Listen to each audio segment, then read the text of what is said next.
ചെമ്പനിപ്പൂ സീരിയലിന്റെ വരാനിരിക്കുന്ന episode review വിശേഷങ്ങളിലേക്ക് എല്ലാവർക്കും സ്വാഗതം. കഴിഞ്ഞ എപ്പിസോഡിൽ നമ്മൾ അവസാനിപ്പിച്ചിട്ടുണ്ടായിരുന്നത് വർഷയെ തിരികെ വീട്ടിലേക്ക് കൊണ്ടുവരാൻ വേണ്ടിയിട്ട് രേവതി സ്റ്റുഡിയോയിൽ പോയിട്ട് വർഷയുടെ അടുത്ത് കാര്യങ്ങളെ കുറിച്ചൊക്കെ പറയാണ് കേട്ടോ. സച്ചി അടിക്കാനുള്ള കാരണം വർഷയുടെ അച്ഛന്റെ സംസാരം കൊണ്ടാണ് എന്നൊക്കെ വ്യക്തമായിട്ട് പറഞ്ഞു കൊടുക്കുന്നുണ്ട്. ഇതെല്ലാം ഒരു വിധത്തിലൊക്കെ വർഷയ്ക്ക് മനസ്സിലാവുന്നുണ്ട് കേട്ടോ കാര്യങ്ങള്. കാരണം വർഷയുടെ അടുത്ത് പറഞ്ഞിരിക്കുന്ന രീതി വേറെ ആയതുകൊണ്ട് തന്നെ. ആ എപ്പിസോഡിന്റെ വിശേഷങ്ങൾ കേൾക്കാത്തവർ ആരെങ്കിലും ഉണ്ടെന്നുണ്ടെങ്കിൽ ലിങ്ക് ഐക്കാട്ടിലും അതുപോലെ പിൻ കമന്റ് ആയിട്ടും കൊടുത്തേക്കാട്ടോ. അതേസമയം നമ്മുടെ സച്ചി ആണെന്നുണ്ടെങ്കിൽ ശ്രീകാന്തിനെ കാണാൻ വേണ്ടിയിട്ട് വരുന്നുണ്ട് റെസ്റ്റോറന്റിലേക്ക്. ശ്രീകാന്ത് ഭയങ്കര ദേഷ്യത്തിലാണ് കേട്ടോ ഉള്ളത്. അപ്പൊ കളിയാക്കുന്ന രീതിയിൽ സച്ചി പറയുന്നുണ്ട്, നീ എന്താ ഭയങ്കര ചൂടിലാണല്ലോ, ഇത്രയും നേരം കിച്ചണിൽ നിന്നത് കൊണ്ടാണോ? എന്താണ് നീ വീട്ടിലേക്ക് വരാത്തത്? നിന്റെ ഭാര്യ വീട്ടിൽ തന്നെ സ്ഥിരമായിട്ട് തങ്ങാന്ന് വിചാരിച്ചോ? ഒരു ദിവസമൊക്കെ പോയിട്ട് നിന്നിട്ട് വരാന്നല്ലാണ്ട് നീ എന്താ സ്ഥിരമായിട്ട് അവിടെ നിൽക്കാൻ വേണ്ടി പോവാണോ? വീട്ടിലാണെങ്കിൽ അച്ഛൻ വരെ നീ വീട്ടിലേക്ക് വരാത്തതുകൊണ്ട് ഭയങ്കര വിഷമത്തിലാണുള്ളത്. നീ വീട്ടിലുണ്ടെന്ന് കരുതി നിനക്ക് പാർസൽ വന്നപ്പോ അച്ഛൻ നിന്റെ പേര് വിളിക്കുകയാണ്. എന്നാ നീയാണെന്നുണ്ടെങ്കിൽ സുഖമായിട്ട് ഭാര്യ വീട്ടിൽ പോയി താമസിക്കുന്നു. നീ അച്ഛനെ കുറിച്ച് ഒരു നിമിഷം ചിന്തിച്ചോടാ. അച്ഛനേക്കാൾ വലുതാണോ നിന്റെ ഭാര്യയും അതുപോലെ ഭാര്യ വീട്ടുകാരും നിനക്ക്?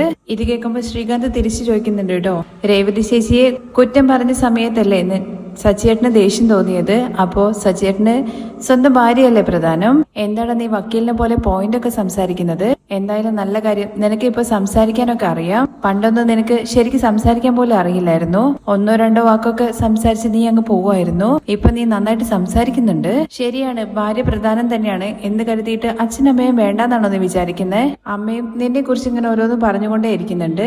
അതിന്റെ പേരിൽ ഓരോ ദിവസം ഓരോരോ പ്രശ്നങ്ങളാണ്. നീയാണെന്നുണ്ടെങ്കിൽ നിന്റെ ഭാര്യ വീട്ടിൽ പോയിട്ട് സുഖമായിട്ട് ഭക്ഷണം കഴിച്ച് ജീവിക്കുകയാണല്ലേ. സച്ചേട്ടനെല്ലാം അറിയുന്നത് പോലെ സംസാരിക്കല്ലേ. ഞാൻ അവിടെ ഒരു ദിവസം പോലും നിന്നിട്ടില്ല. അപ്പൊ തന്നെ ഞാൻ അവിടെ ഇറങ്ങി പോകുന്നതാണ്. അവിടുന്ന് പോന്നോ? പിന്നെ നീ എവിടെയാ ഇപ്പൊ താമസിക്കുന്നതെന്ന് ചോദിക്കുകയാണെ അപ്പോഴേക്കും നമ്മുടെ ശ്രീകാന്തിന്റെ ഫ്രണ്ടും ഇവരുടെ സംസാരം കേട്ട് അങ്ങോട്ടേക്ക് വരുന്നുണ്ട്. സച്ചേട്ടാ, അവൻ ഇവിടെ തന്നെയാണ് താമസിക്കുന്നത്. ഇവിടെ എന്ന് വെച്ചാല് റെസ്റ്റോറന്റ് തന്നെയാണോ താമസിക്കുന്നത് എന്നുള്ള കാര്യം ചോദിക്കുകയാണെ. അല്ല സച്ചേട്ടാ, പുറകിലൊരു സ്റ്റോർ റൂം പോലത്തെ ചെറിയൊരു റൂമുണ്ട്. ഓൾറെഡി അവിടെ 3-4 പേര് അഡ്ജസ്റ്റ് ചെയ്തിട്ടാണ് കിടന്നുറങ്ങുന്നത്. ശ്രീകാന്തും അവിടെ തന്നെയാണ് കിടന്നുറങ്ങുന്നത്. ആ റൂമിലാണെന്നുണ്ടെങ്കിൽ നല്ല മൂട്ടയുടെ ശല്യമുണ്ട്. അതെല്ലാം സഹിച്ചിട്ടാണ് ഇവൻ അവിടെ തങ്ങുന്നത്.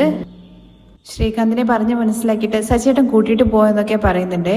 ഇത് കേട്ട ഉടനെ തന്നെ സച്ചിയാണെന്നുണ്ടെങ്കിൽ ആ റൂം പോയി നോക്കുവാണേ. അപ്പോഴേക്ക് ശ്രീകാന്ത് പറയുന്നുണ്ട് ഫ്രണ്ടിന്റെ അടുത്ത്, എടാ നീ പൊക്കോ, ഞാൻ നോക്കിക്കോളാം. ആ റൂം പോയി നോക്കി കഴിഞ്ഞ ശേഷം ശ്രീകാന്തിന്റെ അരികിലേക്ക് ചെന്നിട്ട് സച്ചി ചോദിക്കുന്നുണ്ട്, എടാ നമുക്ക് വീടുണ്ട്, അവിടെ നിനക്കെന്ന് പറയാ തനിയെ ഒരു റൂമുണ്ട്. അതൊക്കെ വിട്ടിട്ട് നീ എന്തിനാ ഇവിടെ വന്ന് കിടക്കുന്നത്? എന്നെ പോലെ ആണെന്നുണ്ടെങ്കിൽ കുഴപ്പമില്ല, കാരണം വീട്ടില് അച്ഛനൊഴികെ ബാക്കി എല്ലാവർക്കും ഞാൻ വേണ്ടാത്തവനാണ്. എന്നാ നീ അങ്ങനെയാണോടാ? അച്ഛനും അമ്മയ്ക്കും നിന്നോട് എന്ത് സ്നേഹാന്ന് നിനക്കറിയില്ലേ?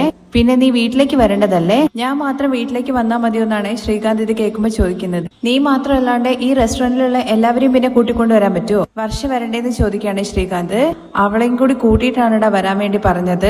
പിന്നെ നിന്നെ തനിയാണോ ഞാൻ വരാൻ വേണ്ടി പറഞ്ഞത്? എടാ, നിങ്ങൾ രണ്ടുപേരും ഓടിപ്പോയി കല്യാണം കഴിച്ചിട്ട് പോലും അച്ഛൻ നിങ്ങളെ സ്വീകരിച്ചില്ലേ? ഞാനും എന്റെ ദേഷ്യം കുറച്ചു. പിന്നെ നിനക്ക് മാത്രം എന്താണ് ഇത്ര? എന്തൊക്കെയാണെന്നുണ്ടെങ്കിലും നമ്മളെല്ലാവരും ഒരുമിച്ച് ജനിച്ചു വളർന്നവരല്ലേ? അല്ലല്ലോ, സച്ചിയേട്ടൻ ജനിച്ചു കഴിഞ്ഞ് 2-3 വർഷം കഴിഞ്ഞതിന് ശേഷമല്ലേ ഞാൻ ജനിച്ചത്. എന്താടാ നീ കളിയാക്കാണോ? ഞാൻ സീരിയസ് ആയിട്ടല്ലേ സംസാരിക്കുന്നത്. വീട്ടില് ആരും അത്ര സന്തോഷത്തിലൊന്നുമല്ല. വീട്ടിലേക്ക് വാടാ, അച്ഛനും നീ വരുന്നത് കണ്ടു കഴിഞ്ഞാൽ സന്തോഷപ്പെടും. നീ എന്താടാ വരാത്തെന്നുള്ള കാര്യം ചോദിക്കുമ്പോ എന്താന്നുള്ള കാര്യം സച്ചിയേട്ടൻ അറിയില്ലേ? അന്ന് സച്ചിയേട്ടൻ ഒരിക്കലും അങ്ങനെ ചെയ്യാൻ പാടില്ലായിരുന്നു. നീ ചുമ്മാ ഓരോന്ന് പറയാതെ രേവതിയെ നിന്റെ അമ്മായിയപ്പൻ എന്തൊക്കെയാ പറഞ്ഞെന്നുള്ള കാര്യം നിനക്കറിയോ? നീ അവരുടെ അടുത്ത് ചോദിച്ചായിരുന്നോ? എനിക്കറിയാം, ഞാനും കേൾക്കാണ്ടിരുന്നിട്ടൊന്നുമില്ല. ചേച്ചിയെ കുറിച്ച് സംസാരിച്ചത് തെറ്റാണ്. ഞാനും ദേഷ്യത്തിൽ തന്നെ സംസാരിച്ചു അവരുടെ അടുത്ത്. പക്ഷെ അവരെന്തോ അറിയാതെ പറഞ്ഞു എന്ന് പറയുമ്പോ പിന്നെ അറിയാതെ ഒലക്കെയാണ്. അയാൾ പറയുന്നത് നീ വിശ്വസിച്ചടാ. അയാളെ കുറിച്ച് നിനക്ക് അറിയില്ല. ഒരിക്കലും അയാൾക്ക് അച്ഛനെ കണ്ടുകൂടാ. നമ്മുടെ അച്ഛൻ അധ്വാനിച്ച് സമ്പാദിക്കുന്നവനാണ്. എന്നാൽ ഇയാളാണെന്നുണ്ടെങ്കിൽ 3-4 പേരെ ചവിട്ടി തേച്ചിട്ട് വലിയ പോസ്റ്റിൽ കയറിയിരുന്നു. അതുകൊണ്ട് തന്നെ അച്ഛൻ വീട്ടിലെ സംബന്ധിയായിട്ട് വന്നത് അവർക്ക് താങ്ങാൻ വേണ്ടി പറ്റിയില്ല. എന്താ ചെയ്യേണ്ടെന്നുള്ള കാര്യം അവർ അവസരം നോക്കി നിന്നു. ഒരവസരം കിട്ടിയപ്പോ രേവതിയെ സംസാരിച്ചതുപോലെ നമ്മുടെ മൊത്തം കുടുംബത്തെ അപമാനിച്ചു. ഇത് കണ്ടിട്ട് ചുമ്മാതിരിക്കാനാണോ പറയുന്നത് എന്നുള്ള കാര്യം ചോദിക്കുമ്പോൾ ചുമ്മാ ഇരിക്കാനൊന്നും ഞാൻ പറഞ്ഞില്ല. ഒന്നെങ്കിൽ സച്ചേട്ടൻ എന്റെ അടുത്ത് പറയണായിരുന്നു, അല്ലെങ്കിൽ വർഷയുടെ അടുത്ത്. ഞങ്ങൾ ചോദിച്ചായിരുന്നെങ്കിൽ അത് വേറെ രീതിയാവുമായിരുന്നു. അതും സച്ചേട്ടൻ വായോണ്ടല്ല ചോദിച്ചത്, വഴക്കം പോലെ കൈ നീട്ടി. ഇപ്പോ അതല്ലേ എല്ലാത്തിനും കാരണം. ഇനി ഒന്നും മാറ്റാൻ വേണ്ടി പറ്റില്ല. നീ ഒന്നും മാറ്റണ്ട, വീട്ടിലേക്ക് ആദ്യം വാ. നീ എന്തിനവിടെ തങ്ങുന്നതെന്നൊക്കെ ചോദിക്കുമ്പോ ഇല്ല ഞാൻ വരില്ല, വർഷയില്ലാതെ ഞാൻ വരില്ല. എടാ, ഞാൻ നിന്റെ അടുത്ത് നിന്റെ ഭാര്യയെ ഒഴിവാക്കിയിട്ട് വരാൻ വേണ്ടിയിട്ടല്ല പറഞ്ഞത്. വർഷ വരുമ്പോ വരട്ടെ, നീ വീട്ടിലേക്ക് വാ, അവളില്ലാതെ ഞാൻ മാത്രം വരില്ല. വരുവാണെങ്കിൽ ഞാൻ അവളോടൊപ്പം വരും, ഇല്ലെങ്കിൽ ഞാൻ ഇവിടെ തന്നെ നിൽക്കും. എന്തിനാണ് എങ്ങനെ വാശി പിടിക്കുന്നത്? അച്ഛനവിടെ ഭയങ്കരമായിട്ട് ഫീൽ ചെയ്യുന്നുണ്ട്. വർഷയെ വിട്ടിട്ട് ഞാൻ വീട്ടിലേക്ക് വന്നു കഴിഞ്ഞു കഴിഞ്ഞാൽ അവൾക്ക് ദേഷ്യം വരും, അവൾക്ക് ഫീൽ ചെയ്യും. അപ്പൊ നീ ഈ മൂട്ടകളുടെ കൂടെ ഇരിക്കുകയാണോ എന്നുള്ള കാര്യം ചോദിക്കുമ്പോൾ ഞാനിവിടെ സമാധാനമായിട്ടായിരിക്കുന്നത്. പക്ഷെ അച്ഛനവിടെ സമാധാനം ഇല്ലടാ. ഇല്ല സച്ചേട്ടാ, എനിക്ക് സച്ചേട്ടനെ പോലെ ദേഷ്യപ്പെടാൻ അറിയില്ല. ഇപ്പോ ഇതിന് എന്ത് തീരുമാനം എടുക്കണ്ടെന്നുള്ള കാര്യം പോലും എനിക്ക് അറിയില്ല. എന്തൊക്കെയാണെന്നുണ്ടെങ്കിലും വർഷയില്ലാതെ ഞാൻ വരില്ല. അപ്പൊ നീ അവസാനം വരെ വരാതിരിക്കുമെന്ന് ചോദിക്കുകയാണെ സച്ചി. കുറച്ചു ദിവസം എന്തായാലും ഇങ്ങനെ പോട്ടെ, വർഷയുടെ മനസ്സ് മാറിയാൻ ഞാൻ വരാം. അതിനിടയ്ക്ക് ഒരാൾ വന്നിട്ട് ശ്രീകാന്തിന്റെ അടുത്ത് ഓണർ വന്നിട്ടുണ്ട്, നിന്നെ വിളിക്കുന്നു എന്നുള്ള കാര്യം പറയാണേ. ഞാനിവിടെ സംസാരിച്ചുകൊണ്ടിരിക്കല്ലേ എന്നുള്ള കാര്യം സച്ചി ചോദിക്കുമ്പോ, സച്ചേട്ടാ എന്റെ ജോലി കളയല്ലേ, അപ്പൊ നീ വീട്ടിലേക്ക് വരില്ലേ എന്നുള്ള കാര്യം സച്ചി ചോദിക്കുമ്പോ, അറിയില്ല, എന്താണോ നടക്കേണ്ടതെന്ന് വെച്ചാൽ അതങ്ങ് നടക്കട്ടെ എന്ന് പറഞ്ഞിട്ട് വിഷമത്തോടു കൂടി ശ്രീകാന്ത് പോവാണേ. തുടർന്ന് നമ്മുടെ രേവതിയാണെന്നുണ്ടെങ്കിൽ വീട്ടിൽ പോയിട്ട് അമ്മയുടെ അടുത്ത് കാര്യങ്ങളൊക്കെ കുറിച്ചൊക്കെ പറയാൻ കേട്ടോ. അങ്ങനെ സച്ചി എന്തിനാ അടിച്ചത്, അത്രയും വലിയൊരു മനുഷ്യനെ അത്രയും ആൾക്കാരുടെ മുമ്പിൽ അടിച്ചില്ലേന്നൊക്കെ ചോദിക്കുമ്പോഴേക്കും ദേവ് ചോദിക്കുന്നുണ്ട്, പിന്നെ അടിക്കാണ്ട് പിന്നെ എന്താ ചെയ്യാ, രേവതി ചേച്ചിയെ കള്ളത്തിയാക്കാൻ വേണ്ടി നോക്കി കഴിഞ്ഞു കഴിഞ്ഞാൽ പിന്നെ നോക്കി നിൽക്കുവോ കൈയും കെട്ടിട്ട് സച്ചിയായിട്ട്. തുടർന്ന് ലക്ഷ്മി ചോദിക്കുന്നുണ്ട്, നീ എന്തിനാടി പോയിട്ട് ചെയിൻ എടുത്തത് എന്നുള്ള കാര്യം, കടയിൽ കൊണ്ടുപോയിട്ട് പണയം വെക്കാൻ വേണ്ടിയിട്ട്. അമ്മ എന്ത് ചോദ്യം ചോദിക്കുന്നത്, മാലേനകത്ത് ചെയിന് കുടുങ്ങി കടന്നിട്ടുണ്ടായിരുന്നു, അത് എങ്ങനെയെങ്കിലും എടുത്തിട്ട് വർഷയ്ക്ക് കൊടുക്കാന്നാ ഞാൻ വിചാരിച്ചത്. നീ നല്ല കാര്യം തന്നെയാണ് വിചാരിച്ചത്, പക്ഷെ നിന്റെ മേലായാലേ ഇപ്പൊ പഴി മൊത്തം. ഇത് കേൾക്കുമ്പോ ദേവ് പറയുന്നത്, ഞാനെങ്ങാനും അവിടെ ഉണ്ടായിരുന്നെങ്കിൽ അയാൾക്ക് നല്ലതും കൊടുത്തേനെ. ചേച്ചി എന്തിനാ ആ സമയത്ത് കരഞ്ഞെന്നുള്ള കാര്യം ചോദിക്കുമ്പോ, പിന്നെ ആ സമയത്ത് ഞാൻ എന്താ ചെയ്യാ, പെട്ടെന്ന് അങ്ങനെ പറഞ്ഞ സമയത്ത് എനിക്ക് കരച്ചില്ല വന്നത്. ഇപ്പൊ എന്തായാലും അവസാനം എല്ലാം നിന്റെ തലയിൽ തന്നെ വന്നില്ലേന്ന് ലക്ഷ്മി ചോദിക്കുകയാണേ.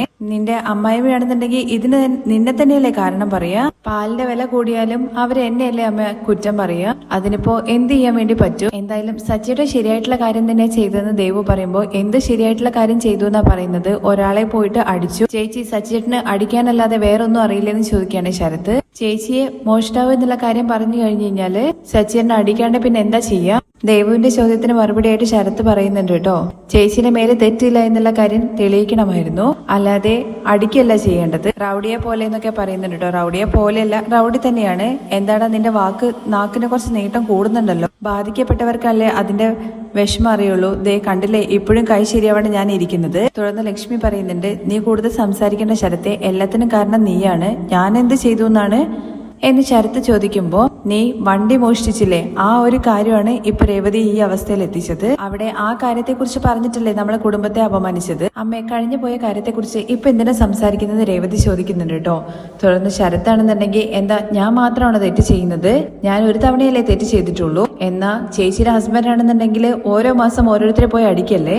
ഈ സംസാരമൊന്നും ആരും കേൾക്കുന്നില്ല കേട്ടോ. ലക്ഷ്മി പറയുന്നുണ്ട്, ഒരു വിധത്തിൽ പറഞ്ഞു കഴിഞ്ഞു കഴിഞ്ഞാൽ സച്ചി ചെയ്തത് നല്ല കാര്യം തന്നെയാണ്. അത്രയും ആൾക്കാരുടെ മുമ്പിൽ വെച്ചിട്ട് അയാൾ രേവതിയെ കുറിച്ച് അങ്ങനെയൊക്കെ സംസാരിച്ചില്ലേ, പണക്കാരനായതുകൊണ്ട് എന്ത് വേണമെങ്കിലും സംസാരിക്കാന്നാണോ. അമ്മേ, എന്റെ അടുത്ത് പറഞ്ഞ ഒരു വാക്കിന്റെ ആ ഒരു ഇതിന്റെ പേരില് സച്ചിയേട്ടൻ ഭയങ്കര സമാധാനത്തോടു കൂടിയിട്ടാ സംസാരിച്ചത്.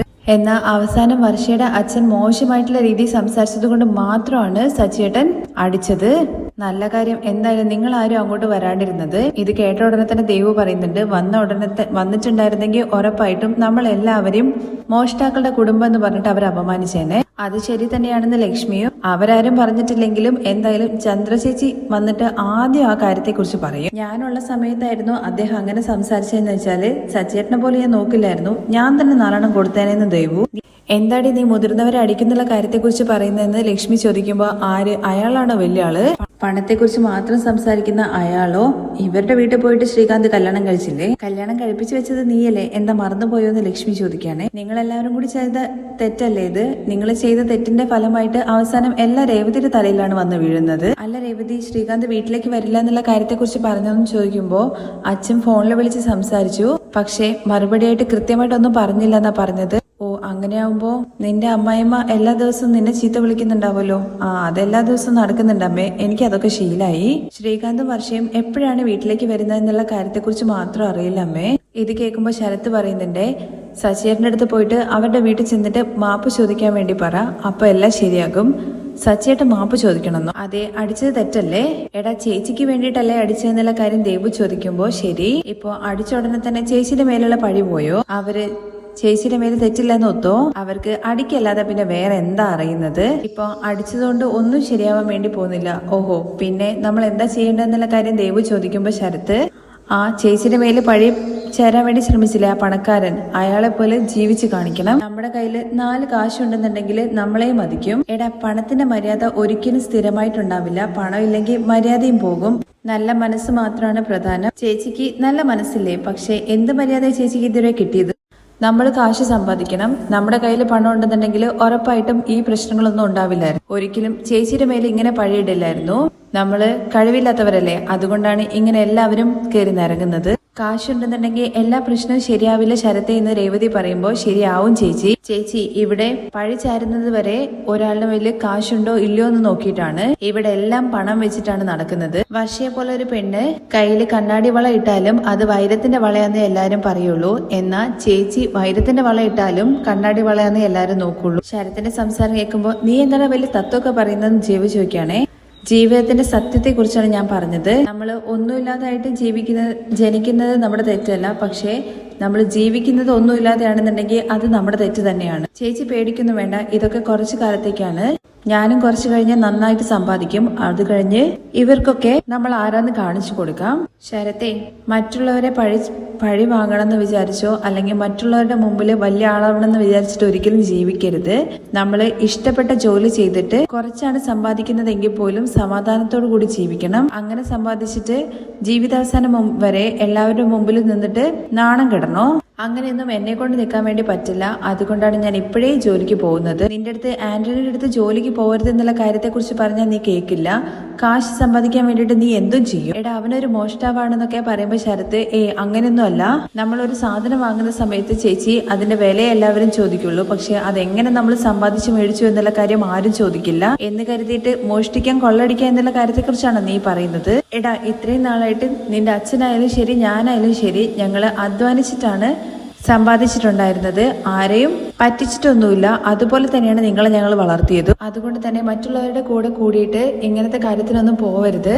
നീ പഠിക്കുന്ന കാര്യം മാത്രം നോക്കിയാൽ മതി എന്നൊക്കെ ലക്ഷ്മി പറയുന്നുണ്ട്. തുടർന്ന് രേവതി അത് തന്നെയാണ് പറയുന്നത്.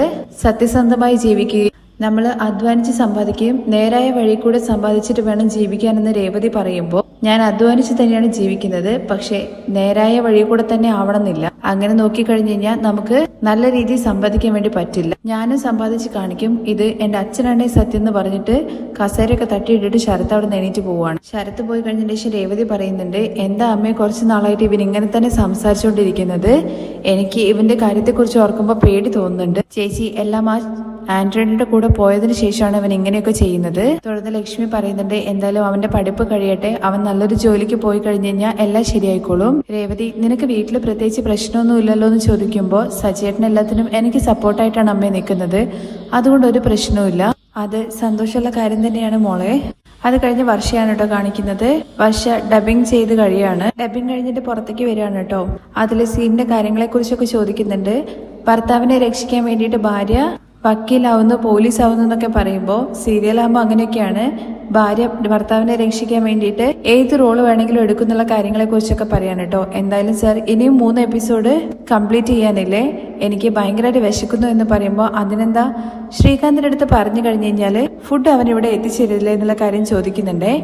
എന്തായാലും നിങ്ങളുടെ താല പിരിച്ച് കോർക്കൽ ഫംഗ്ഷന് വരാൻ വേണ്ടി പറ്റിയില്ല, നല്ലപോലെ കഴിഞ്ഞു എന്നുള്ള കാര്യം ചോദിക്കുമ്പോൾ എവിടെ സാർ, ഹസ്ബൻഡിന്റെ ചേട്ടനാണെന്നുണ്ടെങ്കിൽ എന്റെ അച്ഛനെ അടിച്ചു, എന്നിട്ട് ആകെ മൊത്തം പ്രശ്നമായി, ഞാനിപ്പോ എന്റെ വീട്ടിലാണെന്നുള്ള കാര്യം പറയാണ് കേട്ടോ. ഇത് നീ എത്ര സാധാരണമായിട്ടാ പറയുന്നതെന്ന് അദ്ദേഹം ചോദിക്കുന്നുണ്ട്. പിന്നെ അല്ലാതെ സാർ ഇതിന്റെ പേരിൽ കരഞ്ഞു പിഴിക്കാൻ വേണ്ടി പറ്റുമോ? ഞാൻ പോയിട്ട് ഫുഡ് ഓർഡർ ചെയ്യട്ടെ എന്ന് പറഞ്ഞിട്ട് ഫുഡ് ഓർഡർ ചെയ്യാൻ വേണ്ടി റെസ്റ്റോറന്റിലേക്ക് വിളിക്കുന്നുണ്ട് കേട്ടോ. വർഷയുടെ കോളാന്ന് മനസ്സിലാക്കുമ്പോൾ ശ്രീകാന്തിനെ വിളിച്ച് പറഞ്ഞാൽ പോരായിരുന്നു, അവൻ തന്നെ കൊണ്ടു തരില്ലായിരുന്നു എന്നൊക്കെ ചോദിക്കുന്നുണ്ട് കേട്ടോ. ഫുഡ് ഓർഡർ ചെയ്യാൻ വേണ്ടിയിട്ട് ആര് വേണമെങ്കിലും വിളിച്ചാൽ പോരെ, ഫുഡ് എനിക്കിവിടെ എത്തിയാൽ മതി, ആര് വേണമെങ്കിലും കൊണ്ടു തന്നാൽ മതി എന്നൊക്കെ ആരെങ്കിലും ഫുഡ് കൊണ്ടു തന്നാൽ പോരെ, എനിക്ക് കഴിക്കാനല്ലേ എന്നൊക്കെ പറയുകയാണേ. എന്നിട്ട് ചിക്കൻ ഫ്രൈഡ് റൈസും ലോലിപോപ്പും ഫിഷ് ഫ്രൈയും ഓർഡർ ചെയ്തിട്ട് ഫോൺ വെക്കുകയാണ് കേട്ടോ. റെസ്റ്റോറൻറ്റിലാണെന്നുണ്ടെങ്കിൽ ഓർഡർ എടുത്തതിന് ശേഷം ശ്രീകാന്തിന്റെ അടുത്ത് പറയുന്നുണ്ട്, ഇന്ന് ഒരു സ്പെഷ്യൽ ഓർഡർ വന്നിട്ടുണ്ട് എന്നുള്ള കാര്യം. അയ്യോ എനിക്ക് ജോലിയുണ്ട്, ഈ ഓർഡറാണ് നീ ആദ്യം ചെയ്ത് തീർക്കേണ്ടത്. അങ്ങനെ ആരാ ആ VIP എന്നുള്ള കാര്യം ഓർഡർ കയ്യിൽ മേടിച്ചിട്ട് ചോദിക്കുന്നുണ്ട് കേട്ടോ. വേറെ ആരാ? നിന്റെ വൈഫ് തന്നെ. വർഷയോ എന്നുള്ള കാര്യം ചോദിക്കുമ്പോൾ അതേടാ ഓർഡർ ചെയ്തിട്ടുണ്ട്. എന്താടാ നിങ്ങൾക്ക് രണ്ടുപേർക്കുള്ള പ്രശ്നം തീർന്നില്ലേ എന്ന് ചോദിക്കുന്നുണ്ട്. അവളെന്തെങ്കിലും പറഞ്ഞോന്ന് ശ്രീകാന്ത് ചോദിക്കുമ്പോൾ നിന്നെ കുറിച്ചൊന്നും ചോദിച്ചില്ല, ഓർഡർ തന്ന് ഫോൺ വെച്ചു. എന്തായാലും അവൾ തന്ന ഓർഡറാണ്, നീ റെഡിയാക്ക്. അത് കഴിഞ്ഞിട്ട് രേവതി ഫുഡൊക്കെ റെഡിയാക്കിയിട്ടുണ്ട്. അച്ഛനെ കഴിക്കാൻ വേണ്ടി വിളിക്കുമ്പോൾ സച്ചി എവിടെയെന്ന് ചോദിക്കുകയാണ്. റൂമിലുണ്ട്, ഇപ്പൊ കഴിക്കാൻ വരാമെന്ന് പറഞ്ഞു എന്ന് പറയുകയാണേ. തുടർന്ന് സുധീരുടെ അടുത്ത് ഭക്ഷണം കഴിക്കാൻ വേണ്ടിയിട്ട് രവി വരാൻ വേണ്ടി പറയുകയാണ്. ശ്രുതിയെയും കൂടി വിളിച്ചോ എന്ന് പറയുന്നുണ്ട്. അങ്ങനെ ശ്രുതി എന്ന് പറഞ്ഞ് വിളിക്കുകയാണ്. അപ്പോഴേക്കും നമ്മുടെ രവിയാണെന്നുണ്ടെങ്കിൽ സുധീരുടെ അടുത്ത് ചോദിക്കുന്നുണ്ട്, അല്ലടാ നീ എന്തെങ്കിലും ജോലി അന്വേഷിക്കുന്നുണ്ടോ എന്നുള്ള കാര്യത്തെക്കുറിച്ച്. അച്ഛാ, ഞാൻ ആ കാനഡ ജോബിന് വേണ്ടിയിട്ട് വെയിറ്റ് ചെയ്യാണ്, അതിനല്ലേ ഒരുപാട് പണം വേണമെന്ന് പറഞ്ഞത്. അപ്പോഴേക്ക് സച്ചി അങ്ങോട്ടേക്ക് വരുന്നുണ്ട്. അച്ഛാ, അതിനെന്താ, അവന് മലേഷ്യ എന്നൊക്കെ പണം വരാനില്ലേ? എന്താടാ നിന്റെ അമ്മായപ്പം പണം അയച്ചോ എന്നുള്ള കാര്യം സച്ചി ചോദിക്കുമ്പോ അതൊക്കെ വരേണ്ട സമയത്ത് വരും. ഇതുപോലെ തന്നെയാണ് പൗഡർ എടുത്തി അച്ഛൻ വരും എന്നുള്ള കാര്യം പറഞ്ഞത്. അച്ഛനും വന്നില്ല, ആരും വന്നില്ല. അപ്പോഴേക്കും ശ്രുതി അങ്കിൾ എന്ന് പറഞ്ഞ് വിളിക്കാണേ.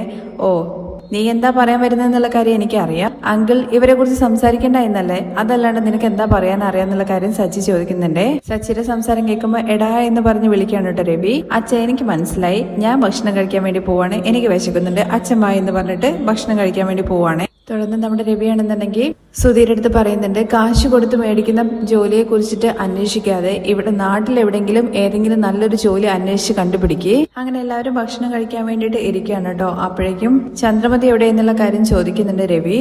അച്ഛൻ, ഞാൻ ഭക്ഷണം കഴിക്കാൻ വേണ്ടി വിളിച്ചു, പക്ഷേ വരില്ല എന്നുള്ള കാര്യമാണ് പറഞ്ഞെന്ന് രേവതി പറയുമ്പോ ചന്ദ്രയെ എന്ന് പറഞ്ഞ് വിളിക്കാണ് കേട്ടോ രവി. അങ്ങനെ ചന്ദ്രമതി അങ്ങോട്ട് വരുന്നുണ്ട് കേട്ടോ. എന്താ രവിയേട്ടാന്ന് ചോദിച്ചുകൊണ്ട് രേവതി ഭക്ഷണം കഴിക്കാൻ വേണ്ടി വിളിച്ചിട്ട് നീ വരില്ല എന്നുള്ള കാര്യം പറഞ്ഞു എന്ന് പറയുമ്പോഴേക്ക് രേവതിയെ നോക്കി പേടിപ്പിക്കാണ് കേട്ടോ ചന്ദ്രമതി. ഇവളെന്താ ഇവിടുത്തെ വലിയ യജമാനിയാണോ? അവള് ഭക്ഷണം കഴിക്കാൻ വേണ്ടി വിളിച്ച ഉടനെ തന്നെ ഞാൻ വരാൻ, അവള് ഭക്ഷണം കഴിക്കാനല്ലേ നീ വിളിച്ചത്? അപ്പോഴേക്കും ചന്ദ്രമതി എനിക്ക് വേണ്ട എന്ന് പറയണേ.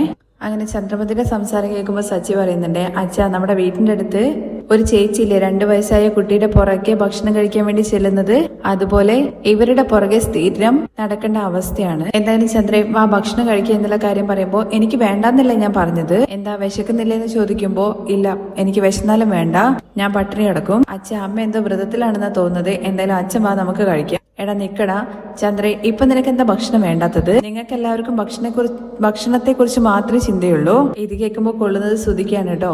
അമ്മേ, ടൈം ആയില്ലേ, നേരത്തിന് കഴിക്കണ്ടേ? അങ്ങനെ പറഞ്ഞു കൊടുക്കടാ. പാർക്കിൽ കിടന്നുറങ്ങുന്ന സമയത്തും അലാറം വെച്ചിട്ട് ഭക്ഷണം കഴിച്ചവനല്ലേ എന്റെ ഏട്ടൻ, അവനെ കണ്ട് പഠിക്കാൻ വേണ്ടി പറയാനുണ്ടോ സച്ചി. തുടർന്ന് ശ്രുതി ചോദിക്കുന്നുണ്ട്, എന്താ ആന്റി ഭക്ഷണം വേണ്ടെന്ന് പറയുന്നത്? എനിക്ക് കഴിക്കാൻ വേണ്ടി തോന്നുന്നില്ല ശ്രുതി. എന്റെ മകൻ ശ്രീകാന്ത് ഇതുവരെ വീട്ടിലേക്ക് തിരികെ വന്നില്ല, അതിനെക്കുറിച്ച് ആർക്കും ഒരു ചിന്തയുമില്ല. ഇത്രയും നാള് എന്റെ മകൻ എന്നെ വിട്ട് പിരിഞ്ഞു നിന്നിട്ടില്ല. അച്ഛ, പുറത്തുള്ള ന്യൂസ് ചാനൽ മാതിരി അമ്മയും മാറി, ഇത് തെറ്റായ വാർത്തയാണ്. അവൻ ഓടിപ്പോയ സമയത്ത് 1 മാസം തനിയല്ലേ നിന്നിട്ടുണ്ടായിരുന്നത്, അപ്പോ ഇവര് പിരിഞ്ഞിട്ടില്ലായിരുന്നോ? അവൻ വരുമ്പോ വരട്ടെ, നീ വന്നിട്ട് ഭക്ഷണം കഴിക്കാൻ വേണ്ടി നോക്ക്. ഇല്ല, എനിക്ക് വേണ്ട, അവൻ വരുന്നത് വരെ ഞാൻ പച്ചവെള്ളം പോലും കുടിക്കില്ല എന്ന് ചന്ദ്രമതി. പല്ല് തേക്കുന്ന സമയത്ത് പച്ചവെള്ളം വായിൽ പോവില്ല എന്നുള്ള കാര്യം ചോദിക്കാണ് കേട്ടോ സച്ചി. കണ്ടില്ലേ, ഇവന് ഒരു മര്യാദ ഇല്ലാതെ എന്റെ അടുത്ത് സംസാരിക്കുന്നത്. ഇവനൊക്കെ ഈ വീട്ടിലുണ്ട്, ഇവന് ചാവി കൊടുക്കുന്നവളും ഈ വീട്ടിലുണ്ട്, പിന്നെ എന്റെ മകൻ ശ്രീകാന്ത് മാത്രം ഈ വീട്ടിലുണ്ടാവാതിരിക്കാൻ പാടുണ്ടോ? അവൻ കഷ്ടപ്പെട്ടുകൊണ്ടിരിക്കുകയാണെന്നുള്ള കാര്യങ്ങളെ കുറിച്ചൊക്കെ ചന്ദ്രമതി പറയുമ്പോഴേക്ക് സുധി ചോദിക്കുന്നുണ്ട്, അവൻ എന്ത് കഷ്ടപ്പെടാനാണ്? പണക്കാരെ വീട്ടില് ജോലിയായിട്ടല്ലേ ഇരിക്കുന്നത്, എവിടെയാണെന്നുണ്ടെങ്കിലും സ്വന്തം അച്ഛന്റെ അമ്മേന്റെ കൂടെ നിൽക്കുന്നത് പോലെ അവിടെ പ്രസവിച്ച എനിക്ക് കാര്യങ്ങളൊക്കെ അറിയുള്ളൂ, എനിക്കതിന്റെ വിഷമം അറിയുള്ളൂ എന്നൊക്കെ ചന്ദ്രമതി പറയുമ്പോഴേക്ക് നമ്മുടെ രേവതി പറയുന്നുണ്ട്, അമ്മേ, ശ്രീകാന്ത് ഈ വീട്ടിലെ പയ്യനാണ്, അവൻ 2-3 ദിവസം കൊണ്ട് ഇങ്ങോട്ട് വരും. ഭക്ഷണം കഴിക്കാണ്ടിരുന്നു കഴിഞ്ഞാൽ അമ്മയ്ക്ക് ശരീരത്തിന് എന്തെങ്കിലും ആവുമെന്ന് പറയുമ്പോ അതും നിനക്ക് സന്തോഷമുള്ള കാര്യമല്ലേ? നീ കൂടുതൽ സ്നേഹമുള്ള പോലെ നടിക്കണ്ട, എല്ലാം നീ കാരണം വന്നതാണ്. അവളെ എന്താ ചെയ്തെന്നുള്ള കാര്യം രവി ചോദിക്കുമ്പോ അവള് മന്ത്രിച്ച് ഒരുത്തനെ വശത്താക്കി വെച്ചിരിക്കുകയാണ്. അവനാണെന്നുണ്ടെങ്കിൽ തലേണ മന്ത്രം വെച്ചത് മാതിരി അവള് പറയുന്നത് മാത്രമേ കേൾക്കൂ. അമ്മേ, ഞാനൊരു മന്ത്രം മാരണം ചെയ്തിട്ടില്ല, എന്ത് നടന്നു കഴിഞ്ഞാലും അമ്മ എന്തിനാ എന്നെ കുറ്റം പറയുന്നത് എന്നുള്ള കാര്യം രേവതി ചോദിക്കുകയാണേ. എന്താ നീ പറയാതിരിക്കുക, എങ്ങനെയാ പറയാണ്ടിരിക്കുക? അന്നേ ഞാൻ പറഞ്ഞതാണ് ആവശ്യമില്ലാത്ത ആൾക്കാരെയൊന്നും കൊണ്ടുപോകണ്ട എന്നുള്ള കാര്യം. ഞങ്ങള് 2 പേരും വേണമെന്ന് വെച്ച് വന്നതൊന്നല്ലല്ലോ. ശ്രീകാന്തും അതുപോലെ അച്ഛനെ വിളിച്ചത് കൊണ്ട് മാത്രമാണ് വന്നത്, ഇല്ലെങ്കിൽ ഞങ്ങൾ 2 പേരും വരില്ലായിരുന്നു. അന്നാണെന്നുണ്ടെങ്കിൽ ഒരു വലിയ ട്രിപ്പ് വിട്ടിട്ട് എനിക്ക് 2000 രൂപ ലോസ് ആണെന്നുള്ള കാര്യം സച്ചി പറയുന്ന സമയത്ത്, അല്ലെങ്കിലും ഇവന് പണമാണല്ലോ മുഖ്യം എന്നുള്ള കാര്യത്തെക്കുറിച്ച് ചന്ദ്രമതി പറയണേ. ആർക്കാണ് പണം മുഖ്യം? എനിക്കോ? ശ്രീകാന്ത് വരാത്തതിലുള്ള വിഷമമല്ല, ആ പണക്കാരെ വീട്ടിലെ മരുമകൾ വരാത്തതിന്റെ വിഷമാണ്. ഇത് കേൾക്കുമ്പോൾ നമ്മുടെ ചന്ദ്രമതിക്ക് മുഖത്ത് അടി കൊണ്ടതുപോലെയാണ് കേട്ടോ. ആ രംഗത്തോട് കൂടിയിട്ടാണ് മറ്റൊരു എപ്പിസോഡിന്റെ രംഗം അവസാനിക്കുന്നത്. ബാക്കി വിശേഷങ്ങൾ കേൾക്കാൻ താല്പര്യം ഉണ്ടെന്നുണ്ടെങ്കിൽ നെക്സ്റ്റ് എപ്പിസോഡിൽ നിന്ന് കമന്റ് ചെയ്യണേ. താങ്ക്